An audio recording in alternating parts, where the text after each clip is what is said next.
പടച്ചോനെ, സമയം പുലർച്ചെ 5 മണിയായിട്ടുള്ളൂ.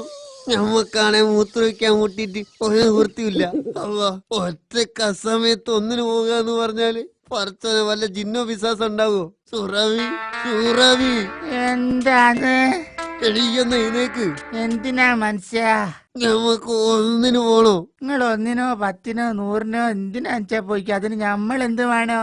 ഒറ്റക്ക് പോവാൻ ഞമ്മക്ക് പേടിയാണ്. നിങ്ങൾ അയൽവക്കത്തുള്ള 10 ആളെ കൂട്ടിക്കോ. മനസ്സിനവിടെ നിവൃത്തില്ലാണ്ട് നിൽക്കുമ്പോ ഓളൊരു തമാശ. ഞമ്മക്ക് വയ്യ. നിങ്ങൾ സുക്കൂറിനെ വിളിച്ചോ? ഓന് പഠിക്കാനുള്ള സമയം അയക്കണേ. ഓക്കെ സുക്കൂറെ, എടാ സുക്കൂറെ, എന്തോരക്കാണിത്? സുക്കൂറെ, മോനെ സുക്കൂറെ.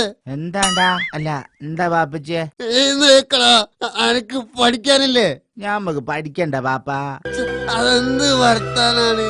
എടാ സുക്കൂറെ, നന്നായി പഠിച്ച് വളർന്നാലുണ്ടല്ലോ വലുതായാലും നല്ല വിവരം ഉണ്ടാവും. മാത്രല്ല ഒന്നിനെ പേടിക്കാണ്ട് നല്ല ധൈര്യത്തോട് ജീവിക്കാൻ പറ്റൂ. അത് ശരി. അപ്പൊ വാപ്പാക്ക് വലിയ പഠിപ്പും വിവരമൊന്നും ഇല്ലല്ലോ.